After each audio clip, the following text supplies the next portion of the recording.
Және де келесі ең соңғы біздің ұтымды көрнекілік құралымыздың бірегейі бұл бізде жаңағы Body Mystery Magnetic Stick деп аталады. Яғни бұл жерде 5 түрлі дене мүшелерінің орналасуы бар. Мысалы, ол жаңағы сүйектеріміз қалай орналасқан, іш құрылыстарымыз қалай орналасқан, жаңағы біздің бұлшық еттеріміз қалай орналасқан, әрқайсысы қан тамырларымыз қалай орналасқан, барлығын балаларға көрсетуге болады. Бұл енді 8-ші сыныптан жоғары қарай болатын шығар. Бізде мысалға алдында оқушылардың жасағаны, бұл да магнит, мына жерден алып жаңағы тақтаға іліп қойса да болады.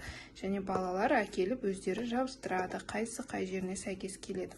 Бұны да мынандай справочный нелері бар, қарап отырып жасауға болады. Каждыйында ағылшын тілінде харт, жүрек деп барлығы жазылып тұр.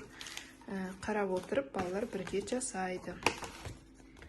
Міне бұлшық еттердің орналасуы барлығы тұр.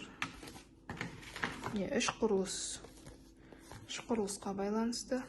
Енді мына жерде бір-екеу кейбіреу қытайша берілген, бірақ ағылшыншасы да бар ішінде. Міне скелет. Сондықтан балаларға өткенде өте ыңғайлы. Мынаны орнына алып, былай басты жабыстырсақ болады. Тізесін тауып былай балалар жабыстырады. Балаларға өте қызықты, олар жарысып орындайды. Керісінше бір-бірімен жарысып орындайды. Мына ішінен жаңағы, мысалы, скелет туралы тақырып өтіп жатсаңыз, осы скелетке байланыстысын алып, балаларға таныстырып, сосын жаңа құраңыздар десеңіз, олар тақтаға шығып, өздері атап-атап каждайын құрап шығады.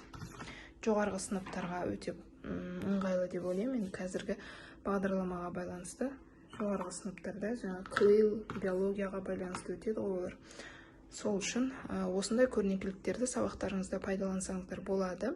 Егер де мен түсірген видеом пайдалы болса, лайк басып, комментарий жазып кетсеңіздер болады. Міндетті түрде подписаться етіңіздер.